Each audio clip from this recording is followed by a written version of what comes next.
संविधान द्वारा सिखाया गया एक रिवाज, जनता के लिए बेबाक आवाज। उत्तर प्रदेश के संभल में स्थित शाही जामा मस्जिद का नाम कथित रूप से बदला जा सकता है। एएसआई ने नया नेम प्लेट तय कर दिए हैं। इसका नया साइन बोर्ड सर्वे डिपार्टमेंट द्वारा संभल के एक थाने में भेजा गया है। इस नए बोर्ड पर मस्जिद को जुमा मस्जिद कहा गया है, जबकि ये मस्जिद शाही जामा मस्जिद के नाम से जानी जाती है। नीले रंग का एएसआई का साइन बोर्ड फिलहाल सत्यव्रत पुलिस चौकी पर रखा गया है और इसे जल्द ही पुराने नेम प्लेट की जगह स्थापित किया जाएगा। एएसआई के वकील विष्णु शर्मा ने बताया कि मस्जिद के बाहर एएसआई ने पहले भी साइन बोर्ड स्थापित किए थे, लेकिन कुछ लोगों ने इसे हटा दिया था और इसे शाही जामा मस्जिद के नाम से बदल दिया था। एएसआई के वकील का कहना है कि दस्तावेजों में मस्जिद का नाम जुमा मस्जिद ही है।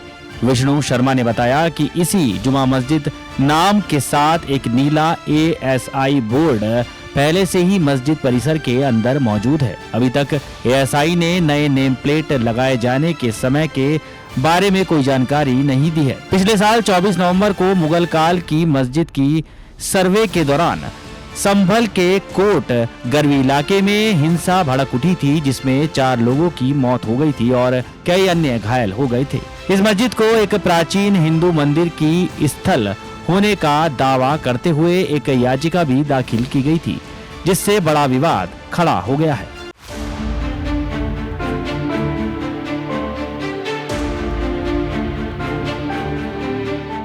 सुप्रीम कोर्ट ने राज्यपाल और राज्य सरकार के अधिकारों को लेकर बड़ा फैसला सुनाया है। ये पूरा मामला तमिलनाडु के राज्यपाल आर.एन. रवि का राज्य विधानसभा की तरफ से पारित कई विधेयकों को मंजूरी न देने के खिलाफ दायर याचिका से जुड़ा था, जिनमें राज्य विश्वविद्यालयों में कुलपतियों की नियुक्ति से संबंधित विधेयक भी शामिल थे। राज्यपाल और राज्य सरकार के अधिकारों को लेकर देश की सर्वोच्च अदालत के वरिष्ठ जज जेबी पादरीवाल ने फैसला सुनाते हुए कहा कि उनके सामने ये सवाल था कि संविधान के अनुच्छेद 200 के तहत राज्यपाल के पास कार्रवाई का कौन सा तरीका उपलब्ध है। सुप्रीम कोर्ट ने अपने फैसले में कहा कि राज्यपाल को उसी समय विधेयक को मंजूरी देनी चाहिए जब राज्य विधानसभा से दोबारा सलाह मशविरा के बाद कोई विधेयक उनके सामने साइन करने को आए। अदालत ने कहा कि वो केवल तभी मंजूरी देने से इनकार कर सकते हैं जब विधेयक अलग हो।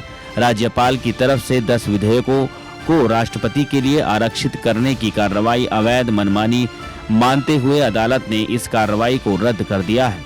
राज्य सरकार ने सुप्रीम कोर्ट में याचिका दायर की थी, जिसमें राज्यपाल राष्ट्रपति को विधानसभा से पारित विधेयकों को एक नियत समय सीमा के भीतर पारित करने का निर्देश देने की गुहार लगाई थी। राज्य सरकार की दलील थी कि गवर्नर इन विधेयकों पर अनिश्चित काल तक यूं ही बिना सहमति दिए बैठे रहकर पूरे राज्य को बंधक बना रहे हैं। तमिलनाडु की सरकार ने अदालत से कहा कि ऐसी स्थिति में न्यायपालिका को हस्तक्षेप करना चाहिए। अदालत ने स्पष्ट किया कि ये भी सभी 10 विधेयक राज्यपाल के समक्ष दोबारा से भेजे जाने की तारीख से ही स्पष्ट माने जाएंगे। अदालत ने कहा जब कोई समय सीमा नहीं होती है तो इसे उचित समय सीमा के भीतर करना चाहिए। न्यायालय को एक निश्चित समय के भीतर किसी काम को पूरा करने का निर्देश देने का पूरा अधिकार है। संविधान के अनुच्छेद 200 के तहत समय सीमा का निर्धारण मनमाने निष्क्रियता को कम करने के लिए है।